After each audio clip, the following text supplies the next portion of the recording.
ABC সকলেই পড়েছেন। এখন একটা নতুন এবিসি, অন্নপূর্ণা বেস ক্যাম্প, এই সংক্রান্ত একটি গল্প আপনাদের শোনাব। এই বড় পুকুরটি পদ্মপুকুর, তারকেশ্বরের পদ্মপুকুর। এরই ধারে একটি বাড়িতে এই ছোট্ট মেয়েটি থাকে, ঐন্দ্রিলা আঢ্য। সে কিছু অসাধ্য সাধন করেছে। সে সাইকেল নিয়ে চলে গেছে এবিসি অর্থাৎ অন্নপূর্ণা বেস ক্যাম্প। গত 22শে মার্চ নিজের শহর তারকেশ্বর থেকে দুর্গম পাহাড়, রুক্ষ পথ, প্রতিকূল আবহাওয়া এবং নিরন্তর শারীরিক চ্যালেঞ্জের মোকাবিলা করে দীর্ঘ পথ পাড়ি দিল সে। সঙ্গী ছিল কেবল একটা সাইকেল এবং অদম্য মানসিক জোর। মেয়েরা ঘর এবং বাইরের সমস্ত কাজ সামলানোর জন্য একলা বেরোলেও তারা সুরক্ষিত থাকতে পারে। সমাজে মেয়েদের নিরাপত্তার অভাব নিয়ে যে চিন্তা, সেই মনোভাবকে মিথ্যা প্রমাণ করে মেয়েদের আরও সাহসী হওয়ার অনুপ্রেরণা দিয়েছিল এই তরুণ সাইক্লিস্ট।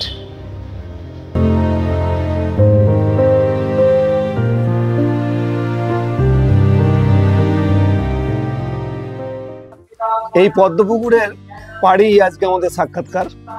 তো ভিডিওতে আপনারা যেমন দেখলেন, এখন আমরা সামনে আছি ঐন্দ্রিলার সাথে, যে এখন শুধু তারকেশ্বর নয়, তারকেশ্বর আমাদের হুগলি তথা পশ্চিমবঙ্গ এবং তথা সারা ভারতবর্ষের সবচেয়ে পপুলার একটি মেয়ে। কারণ সে সর্বকনিষ্ঠা হয়ে অন্নপূর্ণা বেস ক্যাম্প অর্থাৎ হিমালয়ান যারা ট্রেকিং করে তারা যেখানে যায়, সেখানে সর্বোচ্চ যে জায়গা, সেখানে সে সাইকেল নিয়ে গিয়ে পৌঁছেছে। প্রথমে ঐন্দ্রিলা, তোকে আমি বলবো আমার দর্শকদের তুমি আগে তোমার পরিচয়টা দাও, তোমার নাম, বাবা মা, পরিবারে কারা কারা রয়েছে সেই ব্যাপারে। নমস্কার, আমি ঐন্দ্রিলা আঢ্য। আমার বাবা আছেন, মা আছেন, বোন আছেন এবং অনেকেই আছেন। এবার আমি আমার বাবা মার সাথেই থাকি। আর তোমার দিদি, বোন, তাদের কথা একটু বলো। আমার মাসতুতো দিদিরা আছেন এবং মাসিরা আছেন, মেসোমশাইরা আছেন, বোনও আছেন। তারা খুবই সাপোর্টিভ। তারা আমার সমস্ত কিছুতে পাশে ছিল এবং আছে, আশা করি ভবিষ্যতেও থাকবে। আচ্ছা, পড়াশোনার ব্যাপারে তুমি কি করছো এখন? পড়াশোনা কি করছো? বর্তমানে আমি গ্রাজুয়েশনের প্রথম বর্ষে আছি। কি সাবজেক্ট? আমি এখন বিকম করছি।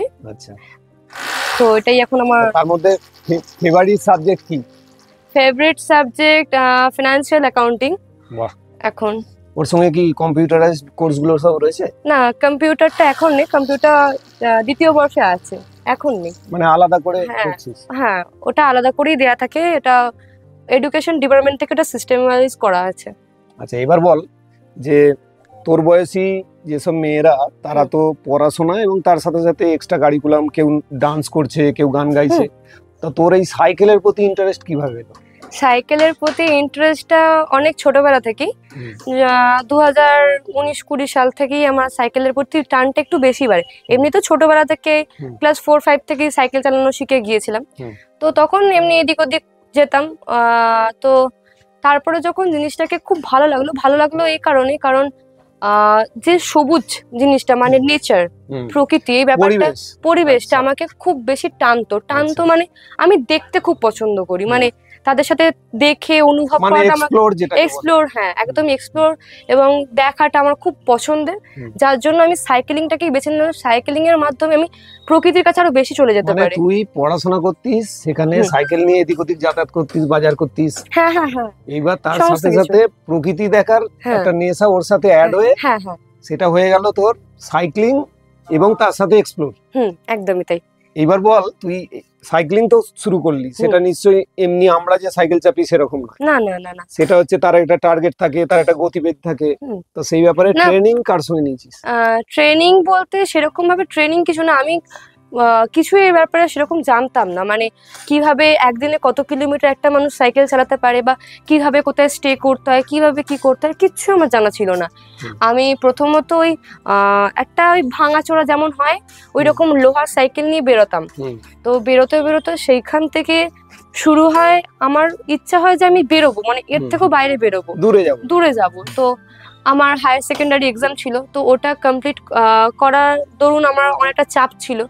তো সেই সময় তার আগে একটা ইভেন্টে আমার একজনের সাথে পরিচয় হয়। সে এভারেস্ট বেস ক্যাম্প কমপ্লিট করেছে তার সাইকেল নিয়ে। তো তিনি এখন বর্তমানে ওয়ার্ল্ডের ফার্স্ট বেঙ্গলি সাইকেলিস্ট, মিস্টার বাপি দেবনাথ। তো তিনি আমার সাথে পরিচয় করে। এবার আমি তাকে বলি যে এরকম আমারও যাওয়ার ইচ্ছা আছে।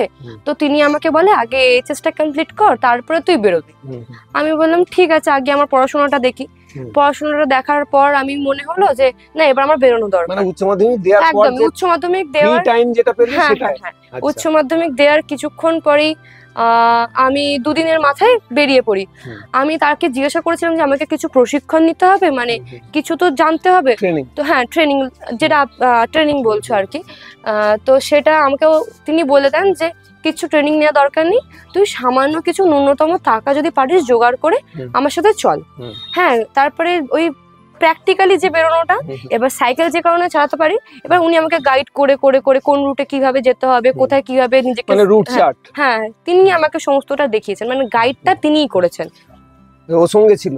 হ্যাঁ, উনি সঙ্গে ছিলেন। আচ্ছা, এবার হচ্ছে তোর সাইকেল নিয়ে যখন তুই যাতায়াত করছিস তখন ধর অনেক তো রাস্তা, টোটাল কত কিলোমিটার হবে আমার সেই আইডিয়াটা নেই। প্রায় ওই 2100-2200 কিলোমিটার মতো। হ্যাঁ, মানে অ্যাপ্রক্স ওই 2100-2200 কিলোমিটার। মানে এইবার ধর একদিনে মোটামুটি কতটা করে, কত কিলোমিটার করে একদিনে সাইক্লিং করা যায়? মানে তুই করেছিস মানে ফ্ল্যাট রোডে, মানে সমতল এরিয়াতে মোটামুটি আমি চালিয়েছি ওই কোনো দিন 100 কিলোমিটার হয়েছে, কোনো দিন হয়েছে 80। মানে বডির উপর ডিপেন্ড করতো আর টাইমিং। হ্যাঁ, তারপরে সেল্টারের উপর ডিপেন্ড করতো, কারণ আমাকে সন্ধ্যে 6টার আগে মোটামুটি কোথাও একটা জায়গায় সেল্টার নিতে হতো, কারণ সেল্টারটা তো নেওয়াটা মাস্ট। আমি পরবর্তীকালে তো ফেসে যেতে পারি না। যদি 80 কিলোমিটার পরেই আমার মনে হচ্ছে যে সানলাইট হয়ে, মানে সানসেটটা হয়ে যাচ্ছে, তখন আমি মনে করতাম যে এবার আমাকে একটা সেল্টার নিতে হবে, যে কোনো একটা মন্দির হোক, পেট্রোল পাম্প হোক, আমি সেখানে সেল্টার নিতে আরম্ভ করতাম। এবার বল, একজন একটা ধর ছেলে, ধর আমরা কোথাও যাচ্ছি, ধর 2-3টে ছেলে, তারা গেলে বাইরে গেলে বিভিন্ন জায়গায় কোনো সমস্যা সেরকম হয় না, কিন্তু তুই যেহেতু একটা মহিলা, তো ওই যে কোনো একটা জায়গায় যেটা তুই জানিস না যে কোথায় আমি সেল্টার নেব, সেখানে সমস্যা সেরকম কিছু হয়েছে? সেরকম সমস্যা বলতে কথোপকথন আমিও করতাম, মানে যদি কোনো মন্দিরে থাকি, সেই মন্দিরে যে আছেন, হ্যাঁ পুরোহিত বা যিনি আছেন, তার সাথে কথা বলা বা লোকালদের সাথে কথা বলা যে আমার এখানে এরকম থাকতে চাই, এরকম। তো বেশিরভাগ সময় দেখতাম যে এগ্রি করতো, হ্যাঁ থাকুন, কোনো অসুবিধা নেই। তো খুব কোঅপারেট ছিল সবাই, খুব কোঅপারেট। তো থাকতে দিয়েছেন, ইভেন খেতেও দিয়েছেন আমাদেরকে। তো ওইভাবে আমরা অ্যাডজাস্ট করে মোটামুটি গিয়েছিলাম। মানে অ্যাজ এ মহিলা সাইক্লিস্ট তোকে সর্বতোভাবে যেখানে মানুষ মানে খুব হেল্প করেছে, থাকা খাওয়া সব। হ্যাঁ, বেশিরভাগ জায়গাতেই আমাকে খুবই সাহায্য করেছেন, যেহেতু মহিলা আর একটি মেয়ে এবং অনেকটা কম বয়স, যার জন্য বেশিরভাগ ক্ষেত্রে অনেক সুবিধা, সাহায্য, অনেক চেয়ার আপ, অনেক কিছু পেয়েছি, এনকারেজ করেছে মানুষে। তো এবার আপনাদের বলি আরেকটা কথা, সেটা হচ্ছে এই যে লোকেশনে আমরা সাক্ষাৎকারটা নিচ্ছি, এই জায়গাটি তারকেশ্বরের একটি ভীষণ পপুলার জায়গা। কারণ এই পিছনের বড় পুকুরটা, যেটা হচ্ছে আমরা সবাই এটাকে পদ্মপুকুর নামে জানি। তারকেশ্বরে পদ্মপুকুর রাস্তার মোড় আছে, সেখান থেকে বিভিন্ন দিকে যাতায়াত করা যায়, কিন্তু প্রকৃত অর্থে এই পদ্মপুকুরের নামেই কিন্তু জায়গাটা। এটা খুব ঐতিহাসিক জায়গা। সেই আগেকার রামকৃষ্ণদেব, সারদা মা, তারকেশ্বর মন্দির, তার সঙ্গে ওতপ্রোত জড়িত এই পদ্মপুকুর। তো সেই পদ্মপুকুর যতটা পপুলার, আজকে এই ঐন্দ্রিলার জন্য সেই পদ্মপুকুর দ্বিতীয়বার আরেকবার সারা পৃথিবীর কাছে পপুলার হয়েছে। কারণ এই পুকুরেরই পাড়ে একটা বাড়িতেও থাকে, এবং বাড়ির সবার সাথে সবচেয়ে আমার আনন্দের বিষয় হচ্ছে, এদেরকে আমি খুব ছোটবেলা থেকেই জানি। এর বড় দিদি শ্বেতা, এর বোন, মানে বোন মানে আমাদের রসগোল্লা, সে আগে আমার লাইট ওয়েট বলে যে শর্ট ফিল্মটা ছিল, তাতেও অভিনয় করেছে। ও আমাদের সঙ্গেই আছে, যদি সম্ভব হয় ওকে আমি নেওয়ার চেষ্টা করব। আচ্ছা, এর পরবর্তী প্রশ্নে আসি। আমাদের ভারতবর্ষ তথা পশ্চিমবঙ্গে বিভিন্ন সময়ে মহিলাদের উপরে প্রচুর অত্যাচার হয়। সেই জায়গায় থেকেও অ্যাজ এ মহিলা সাইক্লিস্ট, সে এতটা রাস্তায়, যে শুনলেন যে 2300-2400 কিলোমিটার রাস্তা, সে বাড়ি থেকে বেরিয়ে একাকেই বলতে হবে, সঙ্গে ও ট্রেনার ছিলেন ঠিক কথাই, কিন্তু ও তো একজন মহিলা, এই রকম একটা সামাজিক আর্থিক সারা দেশের পরিস্থিতিতে তুই যে এই বাড়ি থেকে যে যখন ডিসিশন নিলি যে আমি এরকম সাইক্লিংয়ে যাব, বাবা মা কিংবা বাড়ি পরিবারের কাছ থেকে কতটা সাপোর্ট পেয়েছিস? না, আমার ছোটবেলা থেকে যেমন বললাম তোমাকে যে আমি ছোটবেলা থেকেই সাইকেলিংটার প্রতি ভালোবাসা। এবার বাবা মা বুঝতেন যে মেয়ে তো খারাপ কিছুর দিকে যাচ্ছে না, মানে মেয়ে ভালো জিনিসটাই চাইছে। আমি স্কুটি চাইনি কোনোদিন, আমি সাইকেল চেয়ে এসেছি বরাবরই। তো সেইখানে দাঁড়িয়ে আমি যখন বললাম এইচএস দেওয়ার পর যে বাবা আমি এরকম বেরোবো, বাবাকে বলার সাহস হয়ে ওঠেনি, মাকেই বলেছিলাম। তো মা খুব সাপোর্টিভ, মা বাবার থেকে একটুখানি বেশি সাপোর্টিভ। তো তিনি আমাকে বললেন ঠিক আছে তুই যা। তো এবার মা তো হুট করে ছেড়ে দিতে পারে না, এবার যার সাথে যাবো, এটা একা গেলে সেটা আলাদা ব্যাপার, কারণ আমি যে ট্রেনারের সাথে যাচ্ছিলাম তিনি তার সাথে কথা বলা, তার সাথে সমস্ত কিছু ডিসকাস করা, তাকে বোঝা, মানে সেই মানুষটা আদৌ আমার মেয়ের জন্য সেফ কিনা, সেই মানুষটাই কি সেফ সেটা দেখার জন্য তার সাথে কথোপকথন, একদমই তাই দিয়ে তিনি কথোপকথন করে তিনি বুঝলেন যে না মেয়েটা ঠিকঠাক থাকবে, ওনার সাথে কোনো অসুবিধা হবে না। তো সেই অনুযায়ী তার সাথে ছেড়েছিলেন।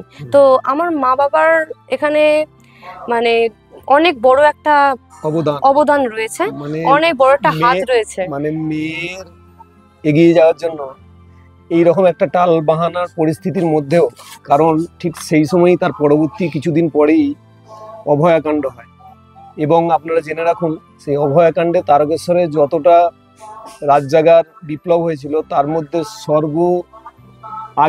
সবার আগে শ্বেতা ছিল এবং তার বোন।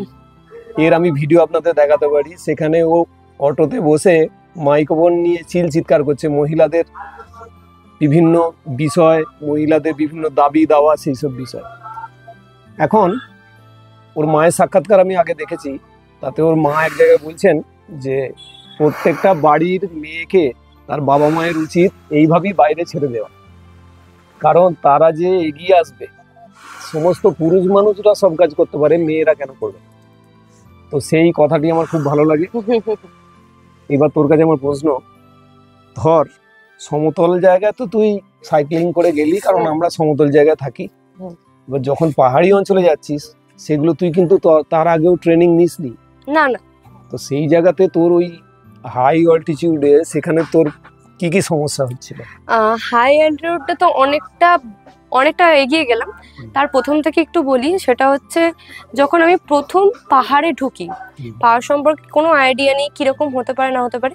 প্রথমে গিয়ে দেখি বিস্তর একটা পাহাড় আর বাঁ দিকে একটা খাদ, আমি দেখে প্রচন্ড মানে সেটা পুরুলিয়া বাঁকুড়া নয়, সেটা হচ্ছে হিমালয় না, সেটা নেপালের পাহাড়, খুব ডিফিকাল্ট। ঠিক আছে, দিয়ে সেখানে গেলাম, দিয়ে আমি সেটাকে এবার নেওয়ার চেষ্টা করছি যে না আমার পাশে খাদ থাকবে, এদিকে পাহাড় থাকবে, যানবাহন থাকবে, সমস্ত কিছু থাকবে, সেখান থেকে আমাকে ফাইট করতে হবে।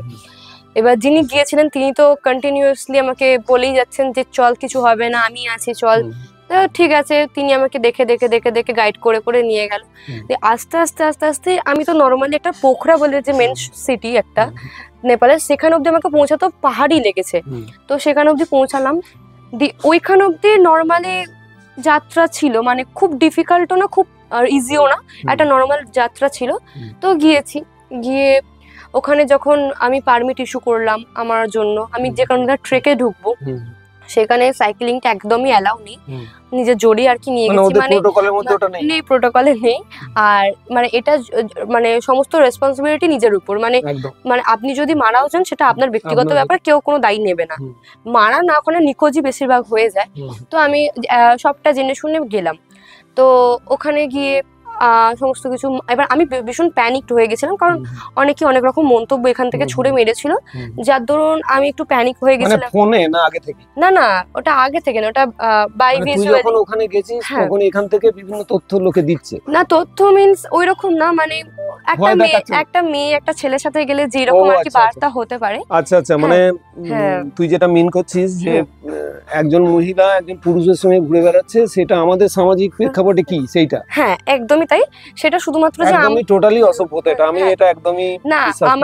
আমি একটা কথা বলে রাখি, এইখানে যদি আমাকে খুব সাপোর্ট করে থাকে এই তপময়দা, আমার খুব অনেক বড় একটা হাত, মানে তপময়দা আমি দেখেছি মেসেজ বা আমার হয়ে প্রোটেস্ট করা বা আমার হয়ে আমার পিছনে দাঁড়ানো, আমি এখানে তপমাদাকে হয়তো সেরকম কিছু বলে উঠতে পারিনি, আজ সামনাসামনি খুব ধন্যবাদ তোমাকে আমার হয়ে দাঁড়ার, কারণ মানুষটা আমাকে ছোটবেলা থেকে দেখছে আমি কি করতে পারি কি করেছি, তিনি জানেন সবটাই। আর এই যেটা বললাম, আমাকে শুধুমাত্র না, আমার পরিবারের লোকজনকে সেরকম ভাবে কথা ওখানে যাচ্ছিস, সেখানে ট্রেকিং করছিস, সেই সব ব্যাপারে ওই সময়টা খুব। এবার সেখানে কি আমার ফিজিক্যালি ফাইটের থেকে মেন্টালি ফাইট অনেক বেশি চলছে, সেখানে আমাকে যদি কেউ মেন্টালি দিক থেকে ডিচ করে জানেন যে আমি ভেঙে পড়বো। আমার মা সেইখানে, কেন আমি বললাম আমার মায়ের অবদানটা অনেকটা বেশি, আমার মা সেইখানে দাঁড়িয়ে একটা কথাই বললো, তোকে কমপ্লিট করে ফিরতে হবে, তুই কমপ্লিট না করে ফিরবি না। একদম। তো আমি সিগনেচার করি, চোখের জল ফেলতে ফেলতে আমি মনে করি যে এবার আমাকে বেরোতে হবে। আমি ভেবেছিলাম সাইকেলটা নিচে রেখে আমি উপরে উঠবো 4130 মিটার উপরে, কিন্তু আমার মনে হলো অনেক মানুষকে অনেক জবাব দেওয়া দরকার আছে, সাইকেলটা নিয়ে। বিশেষ করে ওই যে বুলিং, ওই যে ক্রিটিসিজম, মানে এগুলো দেখবেন এর আগের ভিডিওতে আপনাদের আমি দেখেছি, যখন কোনো মহিলা যখন উপরের দিকে ওঠার চেষ্টা করে তখন দেখবেন তাকে নিচে নামানোর জন্য এগুলো করে মানুষ তার মানে পুরুষতান্ত্রিক সমাজের এটা বড় একটা হাতিয়ার, সেটা হচ্ছে মেয়েরা এগিয়ে গেলে তাকে নিচে নামানো।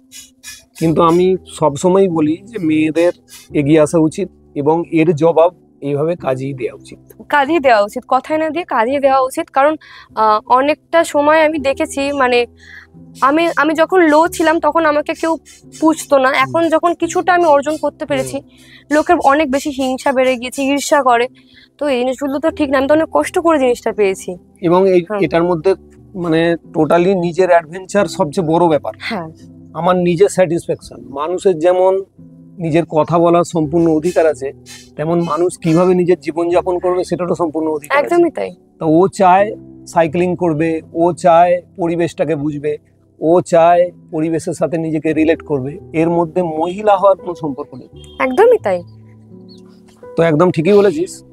তো এখানে আমার একটা প্রশ্ন আছে, সেটা হচ্ছে মেন্টালি তো বিভিন্ন লোক তোকে ডিমোটিভেশন তার মধ্যে দিয়ে তোকে পাঠাচ্ছিল, এইবার আমার মেনলি যেটা জানার দরকার সেটা হচ্ছে হিমালয়ান ট্রেক, সেটা সাইকেলেই হোক হেঁটেই হোক যেভাবেই হোক, আমি 3-4টে করেছি। একটা হচ্ছে অমরনাথ গেছি, কেদারনাথ গেছি, এখানে মেঘালয়ের দিকে মানে নর্থ ইস্টের দিকে আমি শিলং গেছি। তো হিমালয়ান ট্রেক হচ্ছে পৃথিবীর সবচেয়ে মানে টাফ একটা ট্রেক, এবং সব সময় পরিবেশ ওখানে হচ্ছে হাই।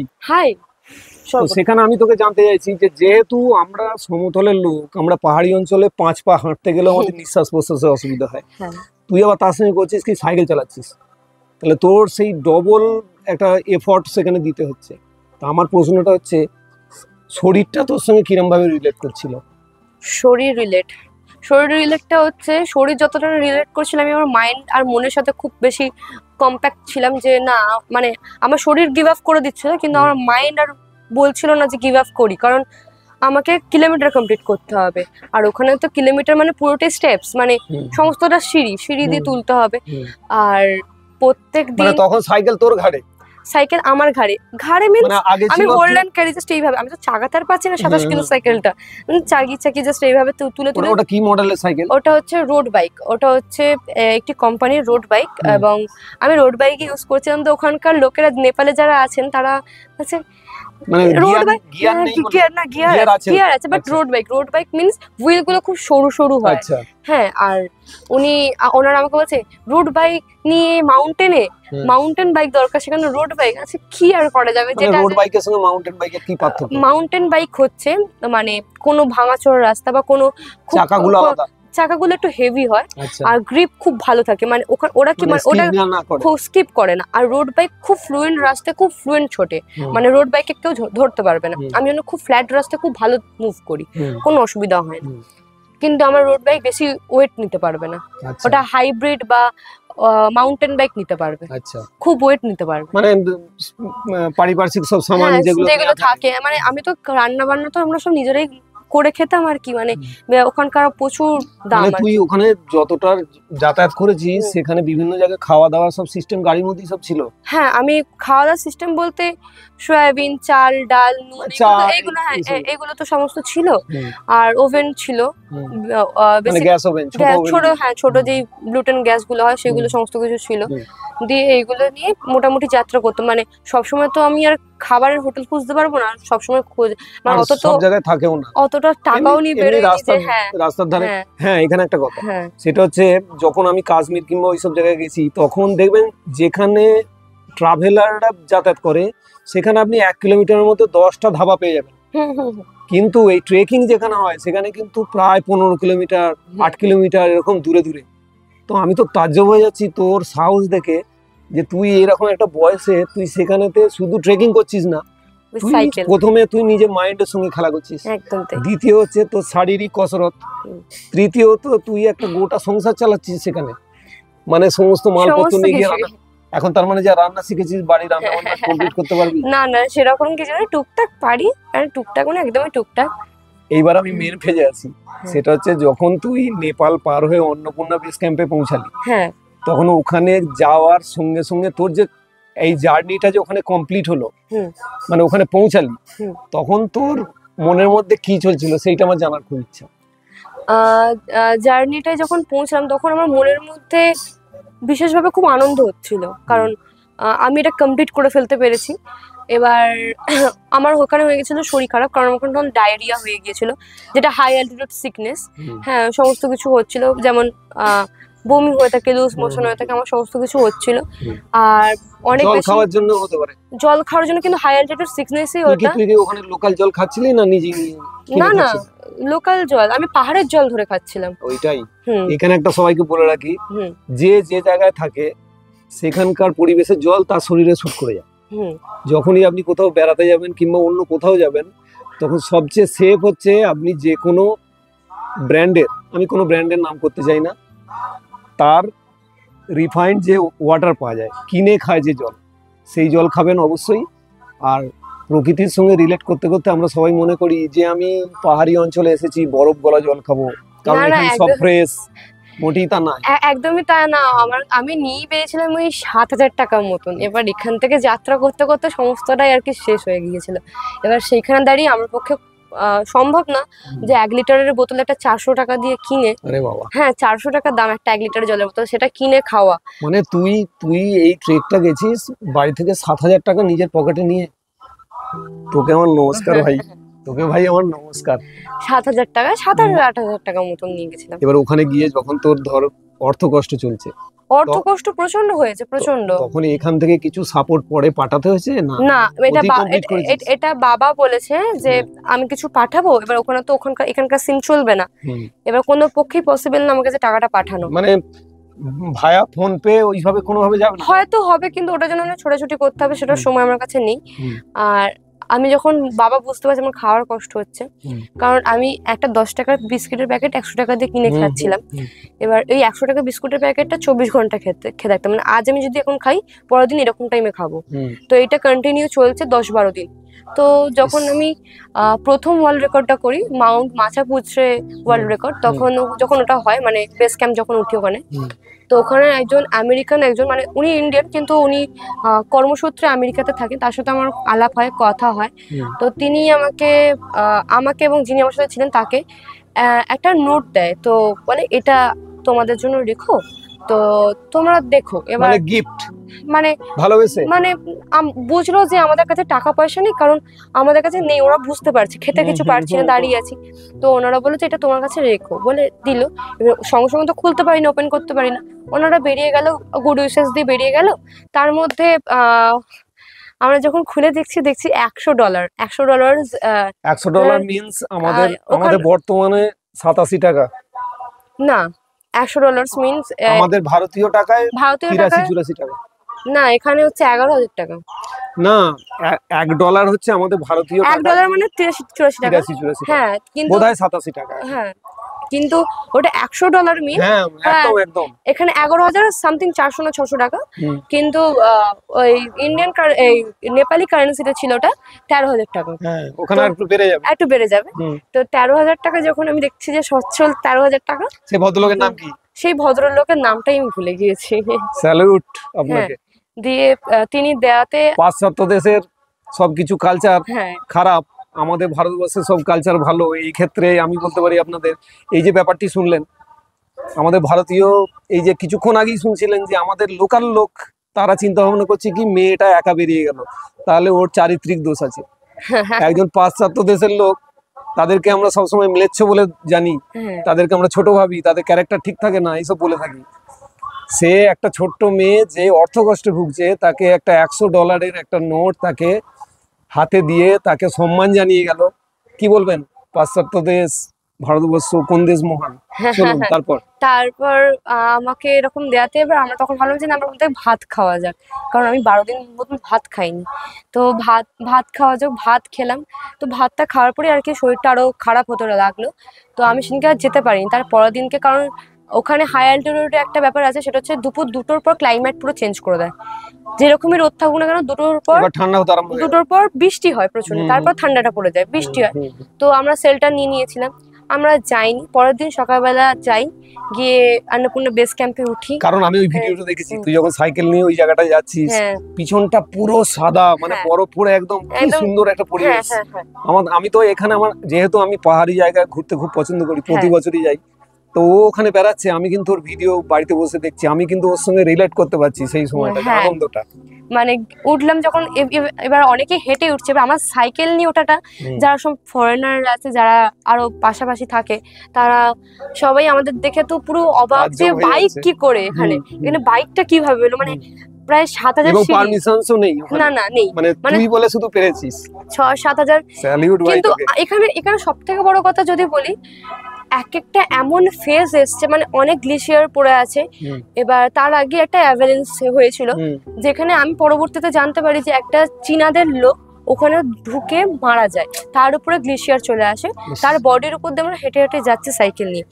এবার সেই জায়গাটা পুরো সাপোর্ট, মানে আমার পা স্লিপ করছে, আমার কাছে অত দামি জুতো ছিল না, মানে আমি ফুট থেকে জুতো কিনে পরে গিয়েছিলাম, দামি জুতো নেই, ট্রেকিং এর যে শু গুলো আমার কাছে কিচ্ছু নেই, একটা গ্লাভসও ভালো ছিল না। তো সেইখানে দাঁড়িয়ে পুরোটা যে নিজে স্ট্রং হয়ে যে ফাইট করে গিয়েছি, সেইখানে দাঁড়িয়ে ওই যে আমার সাথে ছিলেন, তিনি আমাকে এতটা সাপোর্ট করেছে, তিনি সমানে দেখতে পাচ্ছেন যে আমার পা স্লিপ করছে, আমাকে ঠেলে ঠেলে নিয়ে যাওয়া বা আমাকে দাঁড়িয়ে থেকে দেখা যে আমি পড়ে যাচ্ছি কিনা, এই ব্যাপারগুলো। অ্যাকচুয়ালি আমি ওর সাক্ষাৎকারটা তখনই নেওয়ার কথা চিন্তা করি, যে পারিপার্শ্বিক আপনি দেখতে পাবেন একজন বিশাল বড় একটা অ্যাচিভমেন্ট করলো, পুরস্কার পেলো, সবাই তাকে অ্যাপ্রিসিয়েট করছে, কিন্তু এই যে ভিতরে যে ছোট ছোট প্রশ্নগুলো, এইগুলি তো আমার জানার, যার জন্য তোকে আমি ধরেছি আজকে। তো ওর ছোট ছোট কথা, সেগুলো আমরা শুনলাম। এরপরের পর্যায়ে আসি, সেটা হচ্ছে তুই ওখানে যে অ্যাচিভমেন্ট করলি, সেটা কিন্তু মোটেই ছোট নয়। তুই যে হেসে হেসে বলছিস ব্যাপারটা খুবই ছোট ব্যাপার, তা নয়। সবাই জানেন যে ও হচ্ছে সারা ওয়ার্ল্ডের সবচেয়ে কনিষ্ঠা সাইক্লিস্ট, যে অন্নপূর্ণা বেস ক্যাম্প পর্যন্ত ট্রেকিং করেছে। মানে এটা একটা ওয়ার্ল্ড রেকর্ড, একদমই তাই। সেটা আমাদের ভারতবর্ষ বলে সেই নিয়ে বেশি কিছু মাতামাতি হয়নি। কয়েকটি বিশেষ সাংবাদিক যারা ওকে খুবই ভালোবাসে এবং তারা ওর গুণটাকে পরখ করতে পেরেছিল বলে তার রিপোর্টিং করেছিল, তাদেরকেও স্যালুট জানাই। এখন ওখান থেকে ফেরার পর তুই কি কি অ্যাপ্রিসিয়েশন লোকের কাছ থেকে পেয়েছিস? আমি অ্যাপ্রিসিয়েশন পেয়েছি আমাদের যে এমএলএ আছেন, রামেন্দ্র সিং রায় মহাশয়।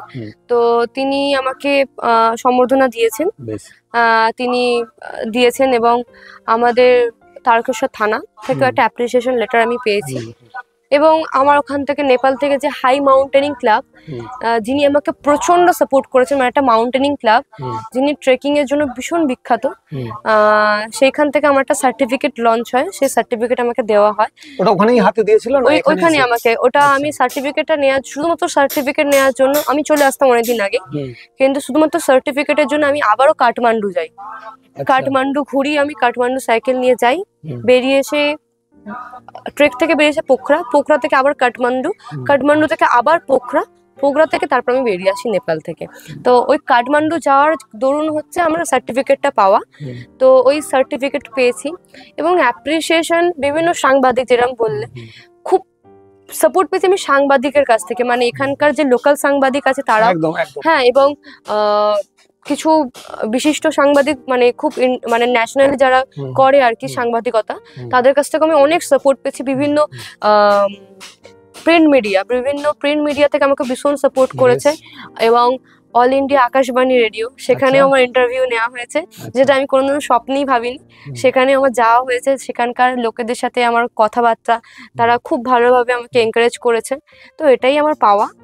এবার তো এবার তো আমার এই অ্যাপ্রিসিয়েশন পাওয়ার পরে হ্যাঁ, আমার যেমন আনন্দ হচ্ছে তেমন একটা ভয়ও হচ্ছে।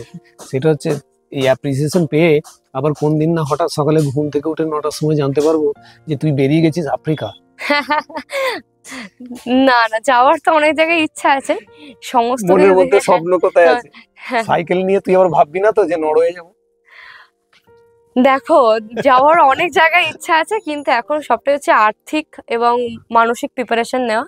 এবার যেমন বললাম, আমি এখন পড়াশোনার দিক থেকে প্রথম বর্ষে আছি, গ্রাজুয়েশনে, তো এটা অনেকটা এখন ভারী। টোটালি তোর ফোকাস হ্যাঁ, পড়াশোনা। পড়াশোনাটা কিছুটা অবশ্যই থাকবে। অবশ্যই। আমি এখান থেকে বিরতি, কিছু যদি সময়ের বিরতি পাই, আমি বেরিয়ে যাওয়ার চেষ্টা করব। এবার সবটাই তো প্রি প্ল্যান থাকে না, আমি সবটাই সাডেন প্ল্যান করি। না, সাডেন প্ল্যান তবে একটা কথা আমি এটা বলতে পারি, সেটা হচ্ছে আমি অ্যাজ এ পারিবারিক লোকের দিক থেকে বিচার করে, সেটা হচ্ছে যখনই কোথাও এরকম মন থেকে যখন প্ল্যানিং করবি, তখন অবশ্যই তার পুরো চক আউট করে নিবি, সবাইকে একদম। জানিয়ে পরিস্থিতি বুঝে সিস্টেম দেখে, কারণ এখন টোটাল পৃথিবীর সিস্টেম ঠিক নেই। একদমই তাই, কারণ তুই হিউয়েন সাং হতে পারবি না, একদমই তাই। কারণ তিনি যে সময় সারা পৃথিবী এক্সপ্লোর করেছেন তখন সেখানকার আর্থসামাজিক পরিবেশ আলাদা ছিল।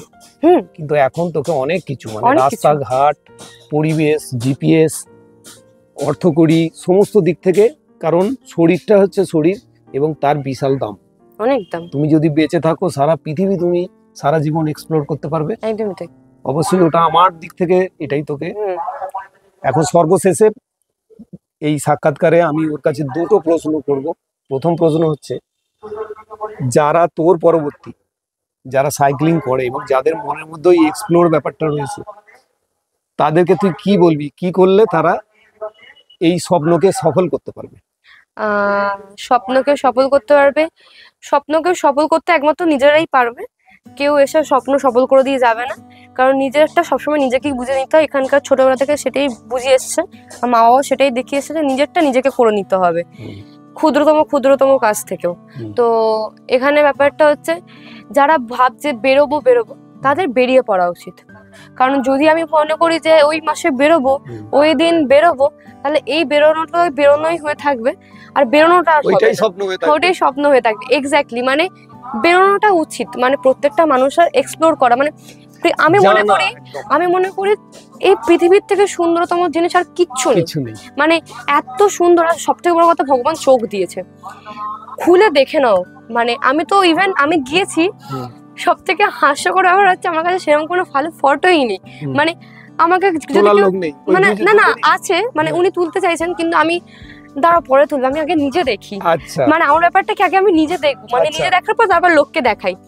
এবার এটাই আমাকে অনেকে বলেছে, মানে তোর মন বলছে এই জায়গাটা তুলে রাখা উচিত, কিন্তু আমার চোখ সেই সময়টা চোখ দেখছে সেটা। হ্যাঁ, ওই এত সুন্দর, মানে নিজেকে বোঝানোর চেষ্টা করছে যে আমি এখানটায় আছি। যেমন তুই বললি, আমার একটা পুরনো কথা মনে পড়ে গেল। আমি কেদারনাথে যখন গেছিলাম, তখন আমি কলেজে পড়ি।